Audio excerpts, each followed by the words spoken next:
9h, 11h, Europe 1 Culture Média. François Claus. Et c'est l'heure, François, de l'info-média du jour. On va s'intéresser ce matin aux médias 100% digitaux. Et oui, ces médias qu'on ne trouve pas dans les kiosques, qu'on ne trouve pas forcément sur votre téléviseur, qu'on ne trouve pas sur les autoradios à l'ancienne de nos voitures.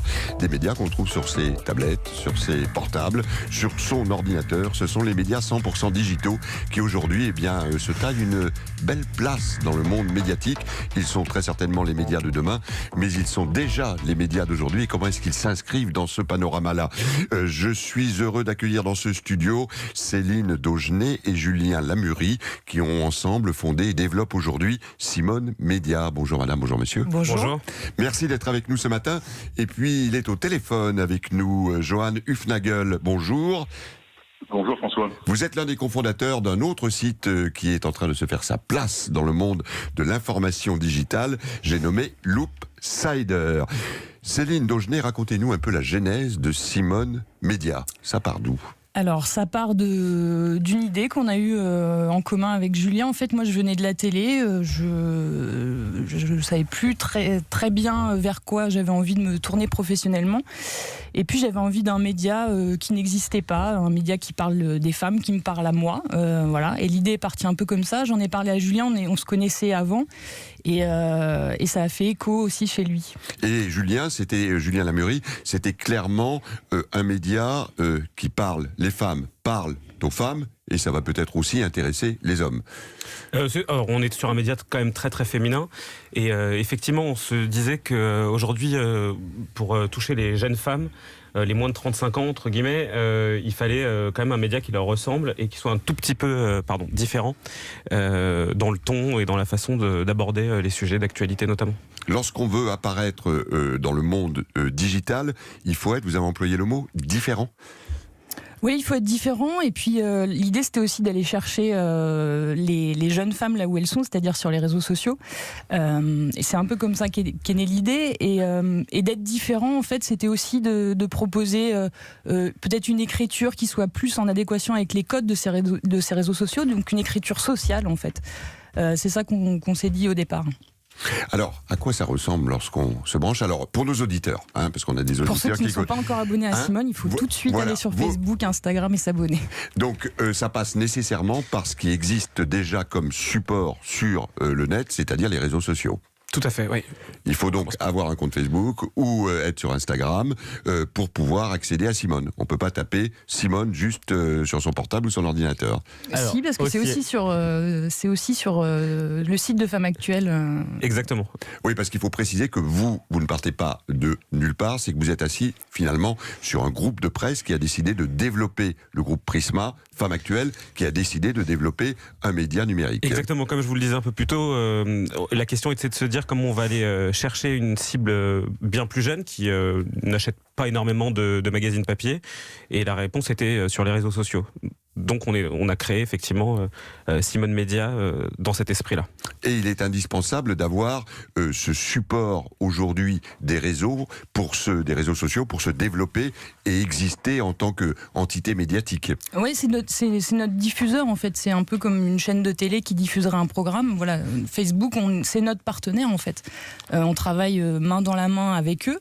Et en fait, on propose des contenus vidéo, donc entre 1 et 3 vidéos par jour en fait, qui traitent de l'actualité des femmes, qui proposent des témoignages avec un angle. Alors, on aime bien défendre ça, un angle pop en fait. Ouais. Alors, l'angle pop, qu'est-ce que ça donne ? Écoutez. Et en fait, je me suis quand même rendu compte que c'est pas très bien vu, même encore maintenant, qu'une fille elle ait pas de projet à long terme dans une relation. Alors que chez mes amis mecs, c'est pas le cas. On va pas leur faire la réflexion. En tout cas, ça va être oh là là, mais quel beau gosse chez Leonardo. Moi j'ai Leonardo, je parle de l'acteur, je parle pas de la tortue avec les nunchakus. Même quand on dit c'est un queutard, il y aura quand même un côté bon, il a son petit succès quoi. Il cartonne. Alors que chez une meuf, ce sera salope. Moi j'entends bien la différence à l'oreille quand même. Je sais pas si vous l'avez. Je donne un autre exemple. Ouh là là, mais quel don Juan. Qu'est-ce qu'elle dit la banque de sperme ? Voilà, poétique. Alors voilà, ça c'était un comic out, ça, une de vos vidéos mises en ligne autour du 20 décembre. C'est une comique, Thaïs Vaussière. C'est ça. On lui ouvre la parole, on lui ouvre un micro pour qu'elle s'adresse avec ses mots, son style. différent de ce qu'on peut entendre, pensez-vous, aux jeunes femmes d'aujourd'hui? Oui, c'est ça. En fait, l'idée, c'est qu'on a plusieurs formats différents, programmes. Donc, on a du témoignage, ça s'appelle les stories, notamment. Et on a un format qui s'appelle le Comic Out, qui est, en fait, on propose à un humoriste ou à une humoriste de prendre la parole sur un sujet qui lui tient à cœur. Là, en l'occurrence, c'était Thaïs qui nous parlait de son droit, en fait, de papillonner. De papillonner, comme vous dites. Alors, on sent qu'il y a, quand vous dites un ton nouveau, Julien Lamurie, on sent, voilà, il y a des mots crus, on parle comme on parlerait finalement avec une bande de copines. C'est le vrai langage de la vraie vie, en fait. Normalement, quand vous êtes entre copines, enfin, pas vous, mais quand vous êtes entre copines... ça m'arrive, hein. Ouais, ça m'arrive.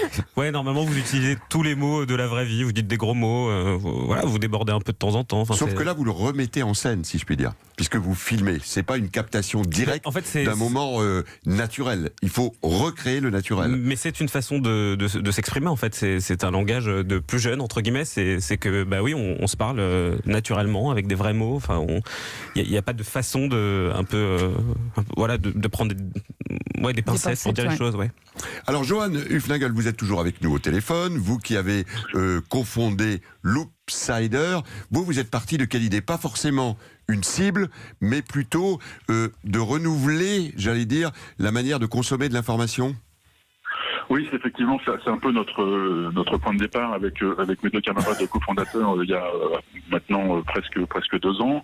On avait assisté depuis très longtemps à cette triple révolution, la révolution du mobile, qui fait que l'information, on l'a toujours avec soi dans sa poche ou sur une tablette, comme vous l'aviez dit. La révolution aussi des réseaux sociaux. On s'informe finalement par la communauté qu'on a réussi à construire autour de soi, qui sont ses amis, nos followers, nos friends, en fonction des plateformes sur lesquelles on a envie d'être présent. Et puis la troisième révolution, qui aujourd'hui, on la voit, on dirait presque, c'est un peu le sommet de l'iceberg, c'est la révolution de l'image. On n'a jamais autant produit d'images qu'aujourd'hui, on n'en a jamais autant vu, regardé. Alors je pense pas uniquement à Facebook, Snapchat, Instagram, sur lesquels nous on est aujourd'hui extrêmement présents, mais évidemment à toutes les autres plateformes, je pense notamment à Netflix, Amazon et toutes les autres. Donc nous, l'idée était justement de se dire qu'il y a toute une génération de gens qui ne s'informent plus par la télévision en direct, qui ne s'informent plus par la radio en direct, qui ne s'informent plus par les journaux, qui ne vont plus au kiosque, ça on savait depuis longtemps, et qu'aujourd'hui on se dit même que les gens ne vont plus aller sur les applications. Ils vont même plus aller sur les sites des médias, ils vont attendre que l'information leur arrive par leurs amis. Et donc il fallait forcément être présent là où ils étaient. C'est exactement ce que disaient mes camarades de Simone, c'est être présent donc à l'intérieur des réseaux sociaux. Et puis l'autre chose qu'on essaie d'apporter, j'espère, en tout cas on essaie de le faire modestement et avec humilité, c'est de se dire, c'est pas parce qu'on est sur les réseaux sociaux et qu'on s'adresse à une cible qui, chez nous, a entre 13 et 30 ans, qu'il faut forcément leur apporter de l'information de mauvaise qualité, qu'il faut forcément faire de l'information qui soit liée à, on va dire, à de l'actu, soit des tutos de maquillage, soit des vidéos de chat. Donc on a essayé de présenter de l'information internationale, de l'information sociétale. On va y revenir dans un instant avec vous, avec quelques courts extraits de Loopsider que nous avons sélectionnés pour montrer que vous avez effectivement un spectre assez large, même s'il se pose d'ores et déjà la question du rôle de ces médias. Il fut un temps où les médias s'adressaient aux masses pour justement faire le tri, s'informer. On voit qu'aujourd'hui, les médias s'adressent quelque part à une cible qu'ils vont chercher et développer. Est-ce que c'est pas une nouvelle manière de traiter de l'information? Bien, Céline Dacosta, nous en parlons dans un instant. Exactement. Dans Culture Média, on continue à parler de ces médias 100% digitaux qui sont de plus en plus présents. On parle notamment ce matin dans l'infomédia du jour de 2 de ces médias, Simone et Loopsider, et on y revient dans un instant sur Europe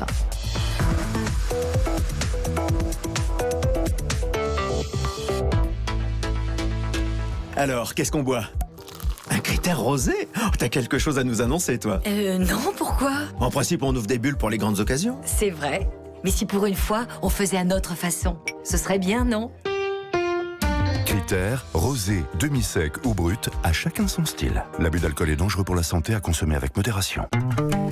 Le Leclerc. Philippe, c'est toi qui as acheté les papillotes C'est moi au chocolat, là? Oui, avec 25% de réduction chez Leclerc, je me suis dit que c'était bien ça pour les fêtes. Bah oui, tout le monde adore les papillotes C'est moi. Tout ce qui compte pour vous existe à prix Leclerc. Du 17 au 31 décembre, le paquet de papillotes C'est moi de 380 grammes variété au choix avec 25% de remise immédiate est à 4,46 €, soit 11,74 € le kilo. 20 modalités magasin et drive participants sur www.e.leclerc. Mais qui a ouvert le paquet? On a dit que c'était pour les fêtes. Pour votre santé, évitez de grignoter. Et Noël n'est pas terminé sur Europe 1. Tous les jours jusqu'au 5 janvier, la hotte de Noël est toujours remplie de cadeaux. Aujourd'hui, Europe 1 et le Boat vous offrent une semaine de vacances pour 4 personnes sur un bateau de location sans permis pour naviguer en France sur le canal ou la rivière de votre choix. Une initiation, ne vous inquiétez pas, la navigation est prévue avant le départ ainsi qu'une assistance tout au long du voyage. Vous profiterez de cette expérience hors du commun pour découvrir nos belles régions sur votre bateau de location en famille ou entre amis. Alors pour jouer, c'est simple, vous vous inscrivez dès maintenant au tirage au sort, vous appelez le 3921, c'est 50 centimes la minute, ou alors vous envoyez le mot de passe chance par SMS au 7 39 21, 75 centimes plus le coût du SMS.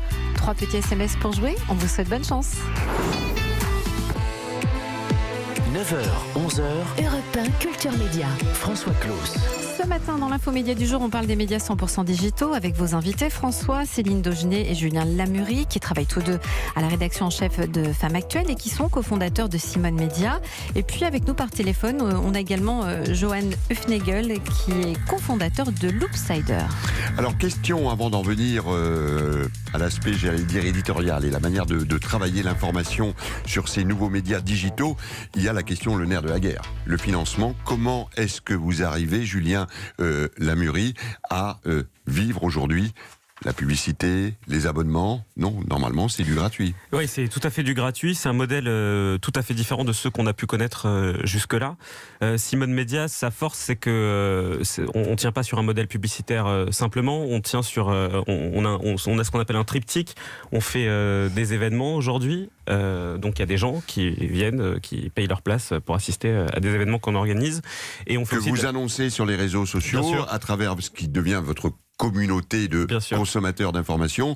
Il y en avait une, allez, donnez-nous c'était le mois de décembre. C'était une orgasme party. L'orgasme party, c'était c'est ça, pour parler de sexualité féminine notamment. De manière totalement libre. Avec une partie de talk avec des personnes, des femmes qui prenaient la parole, une partie, un plateau d'humoristes et un peu de musique pour terminer cette soirée. Et il y a eu salle comble. Vous avez une partie des recettes qui sont parties vers une association, la Maison des Femmes, et l'autre partie qui est une de vos sources de financement. Exactement. Les autres sources de financement. La troisième, c'est la production télé. Et là, Céline peut-être en parler un peu plus. Oui, il y a le brand content et ce qu'on appelle nous la production en marque. Français. Tous ces mots anglais dans les nouveaux médias, le wording. Et puis il y a la production de contenu en fait notamment pour la télé. On produit une pastille pour l'émission de Michel Simès qui s'appelle Ça ne sortira pas d'ici. La pastille s'appelle Le Secret Amical. On est venu chercher en fait notre savoir-faire puisque on a et notre ton pour construire un petit portrait dans cette émission. Ce qui voudrait dire, Johan Hufnagel, qu'il faut à la fois avoir une singularité pour exister, mais que finalement pour vivre, on a besoin aussi de s'asseoir sur un certain nombre de partenariats à l'ancienne, j'allais dire, avec les médias traditionnels. Ce qui est certain, c'est nous le choix, je dirais presque l'obligation éditoriale qu'on s'est fixé dès le départ, à savoir d'aller informer des gens qui ne s'informaient plus par les médias traditionnels, faisait qu'on devait aussi s'asseoir sur les ressources traditionnelles, à savoir essentiellement la vente ou l'achat au numéro ou le paiement de redevances, etc., etc. Donc forcément, on a dû un peu changer pas un fusil d'épaule, mais en tout cas s'inscrire directement dans cette ligne-là, qui est celui de la publicité, du sponsoring, et parfois effectivement, comme le disait Céline, du brand content. Donc ça veut dire produire des contenus, parfois en partenariat avec certaines marques. Je donne un exemple pour être extrêmement concret. On a fait le choix depuis le début de Loopsider de traiter beaucoup des sujets d'environnement. On sait que ce sont des sujets qui sont aujourd'hui majeurs dans les préoccupations des Français et encore plus des jeunes Français, des jeunes Françaises. Et que pour certains de notre production, on a des sponsors qui peuvent être des sponsors de marques. Je pense notamment à Veolia sur certaines périodes de l'année. Alors, à quoi ça ressemble, Loopsider ?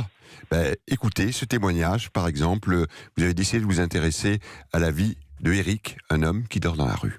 Alors, bienvenue chez moi, bienvenue au métro Rome. C'est là que je viens quand j'ai besoin de sous, que la météo le permet bien sûr, parce que c'est pas facile de devoir faire la Manche. Quand il pleut, les gens ont leur parapluie dans une main, leur portable dans la deuxième, le sac dans la troisième, il n'y a plus rien pour aller dans la poche ou même serrer la main de quelqu'un qui est assis sur le trottoir. Ça, c'est ce qui bloque beaucoup de gens pour s'approcher des SDF, c'est qu'il y a énormément de clichés. Il y en a qui disent, ouais, la Manche, de toute façon, ça sert à rien que je lui donne. Il y en a d'autres qui vont lui donner, il va se faire 100 balles par jour. Moi, je les gagne pas. Voilà, c'était un des témoignages forts. En fait, quand on arrive sur Loopsider, vous nous proposez un panel très large. Ça peut aller d'images de manifestations en Inde jusqu'à un clin d'œil d'un type qui se fait cuire un steak sur le capot de sa voiture en Australie.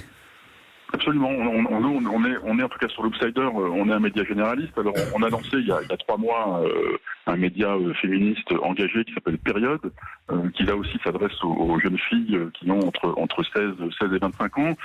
L'idée était quand même au départ d'avoir une réflexion éditoriale sur qu'est-ce qui va intéresser les Français et les Françaises de cet âge-là sur les médias sociaux. Alors, on a évidemment, nous c'était notre rapport éditorial, c'est la compréhension du monde. On peut très bien aujourd'hui, et on le voit beaucoup parce que ça fait partie des demandes de nos lecteurs, être intéressés par ce qui se passe en Inde avec les grandes manifestations autour du projet de loi Modi. Évidemment, c'est ce qui se passe en Afrique. On a énormément de demandes et ça m'a beaucoup surpris de jeunes personnes qui veulent savoir ce qui se passe dans le monde. Et puis on a ce que nous on a proposé, donc comme je vous le disais tout à l'heure, les questions de l'environnement, les questions de féminisme et les questions beaucoup de solidarité. Et parfois, de temps en temps, c'est vrai qu'on est un média en images, donc ça, il ne faut pas l'oublier, qu'il y a certaines images qui nous permettent de rentrer dans des informations parfois qui peuvent être difficiles. C'est vrai que de raconter de façon quotidienne ce qui se passe, par exemple, dans les incendies de forêt en Australie, le faire tous les jours a un côté un peu répétitif et qui finit souvent par lasser les lecteurs. Je les appelle encore des lecteurs parce que ils nous lisent avec du sujet. Consommateurs d'informations. Mais d'avoir des sujets comme ça qui peuvent rentrer par un petit clin d'œil peut faire qu'ils vont ensuite lire de l'information un peu plus qualifiée en avançant dans le sujet. Alors Céline Daugenet, est-ce que ça veut dire qu'avec les médias digitaux, on a finalement inversé une forme de proposition? On a eu l'époque des mass médias, disait-on, c'est-à-dire des médias qui cherchaient à aller conquérir le plus grand nombre de lecteurs, de consommateurs d'infos. Vous partez du postulat que vous voulez vous adresser à une cible et que vous allez chercher des infos qui intéressent potentiellement cette cible. Oui, alors c'est pas forcément comme ça qu'on travaille, c'est pas forcément comme ça qu'on réfléchit. En tout cas, on se dit pas quel est absolument le sujet qu'il faut faire pour ma communauté pour que ça lui plaise. Il y a des sujets qu'on a vu émerger et voilà, on essaye de les feuilletonner et de leur trouver des suites et de nouveaux angles. C'était aussi plutôt de se dire quels sont les sujets qui nous intéressent nous dans la rédaction, une rédaction qui est mixte volontairement et qui aussi est d'âge différents. Donc en fait, on a aussi des problématiques ou des références qui ne sont pas les mêmes selon les personnes de la rédaction et tout le monde propose des sujets en fait.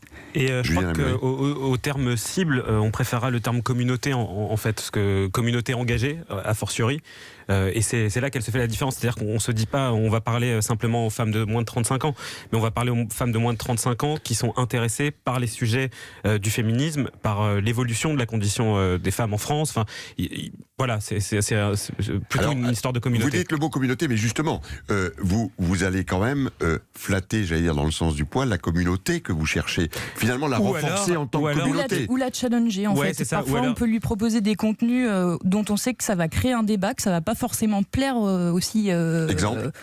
Exemple, on a fait un sujet récemment, un sujet opinion sur la chasse et sur voilà, un naturaliste qui propose qu'on arrête. C'est pas un sujet spécifiquement féminin.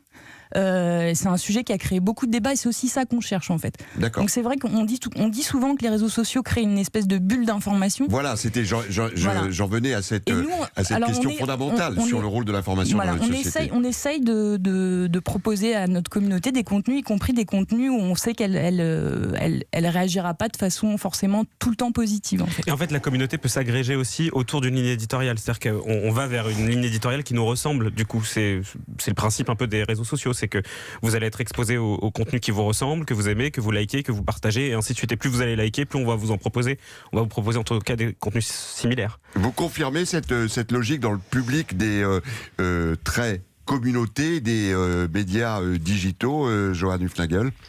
Oui, c'est vrai qu'il y a cet effet de communauté plus que de public. Après, moi, j'ajouterais juste un élément qui est un élément important pour la compréhension du fonctionnement de ces médias. C'est évidemment les algorithmes et la puissance des algorithmes. Travailler avec des médias comme Facebook et donc toutes les plateformes qu'ils opèrent comme Instagram par exemple, ou WhatsApp, ou travailler avec Snapchat ou avec YouTube, c'est pas exactement la même chose. Facebook, lui, se repose sur un algorithme qui est un algorithme qui est en permanence en changement, en mouvement, qui fait en sorte que les gens qui sont abonnés à nos médias peuvent en voir plus ou moins en fonction du succès de nos médias. Et c'est vrai que aujourd'hui Facebook a plutôt tendance à vouloir faire émerger des débats pour casser justement ces bulles de filtre, et que plus les sujets sont finalement parfois vont à rebrousse-poil de la communauté qu'on a pu créer, ou vont voire clivant pour susciter du débat. Absolument. Voilà, tout à fait. Voire clivant pour susciter du débat, ce des sujets qui vont être évidemment portés. Là, par exemple, on a diffusé il y a quelques jours la vidéo d'une jeune femme qui s'est faite, selon elle et selon les témoins qu'on a pu contacter, violemment agressée par des policiers. Cette vidéo a forcément donné lieu à un débat extrêmement fort sur toutes les plateformes sur justement le fait que, est-ce que parce qu'elle était alcoolisée, les policiers avaient eu le droit de la retraiter à ce point-là. Et on a vu comment ce type de sujet finalement pouvait porter la discussion, pouvait porter la conversation. On est des médias très conversationnels, on a besoin de cette conversation pour pousser nos contenus, entre guillemets, j'aime pas le mot, mais en tout cas c'est celui qu'on utilise, et c'est ce qui fait aussi beaucoup le succès de ces communautés, des communautés où les gens peuvent beaucoup s'engueuler. Après, le danger, Céline Daugenet, c'est d'aller trop loin justement pour exister dans les algorithmes et donc finalement élargir son public, que d'aller chercher le buzz, le choc, l'événement pour l'événement. Alors nous, on n'est pas dans cette logique-là, et du coup, on assume aussi... Je parle de la dérive générale potentielle que les médias digitaux peuvent avoir en eux. Ça tient un peu au modèle en fait, c'est-à-dire qu'aujourd'hui on gagne assez peu d'argent avec Facebook par exemple. C'est pas, contrairement à un diffuseur télé qui vous achète votre émission, enfin voilà, et du coup en fonction de ce qu'on vous donne comme argent, vous pouvez réaliser telle émission. Là vous avez des accords avec Facebook en fonction du nombre de clics, de vues que vous avez quotidiennement. On n'a pas d'accord particulier en fait. Non. On est rémunéré effectivement au nombre de vues, enfin voilà, à l'exposition, c'est un modèle, mais c'est pas un modèle qui permet, et c'est pas pour rien en fait que les grands médias comme Brut par exemple font des levées de fonds régulièrement. C'est-à-dire que pour alimenter une telle machine et pour publier autant de vidéos de telles équipes, il faut pouvoir payer tous ces gens en fait derrière. Ce qui a été le cas de Brut que vous citiez, qui a été l'un des premiers à envoyer des images fortes avec un choix éditorial qui est celui du choix des images et du choix du montage qu'on en fait. Brut va chercher effectivement des levées de fonds comme une entreprise. Ce qui n'est pas le modèle de Simone. Non, Simone après presque 2 ans d'existence est déjà à l'équilibre. Mais voilà, c'est une plus petite équipe. Enfin, on fait les choses. On est une petite épicerie. On aime bien se dire ça un peu. Et pour vous, le modèle, Johan Hufnagel, l'avenir, vous le voyez comment ? Nous aujourd'hui, ce qu'on essaie de créer, c'est justement autour de Loopsider un certain nombre de petits bateaux légers comme période. Oui, un navire amiral et une flottille à côté. Voilà, oui. Un navire amiral, un petit croiseur, on va dire. On n'est pas encore un énorme média. Je voulais juste revenir sur votre question précédente sur le côté clivant. Je suis pas certain que les médias sociaux aujourd'hui soient ceux qui clivent le plus.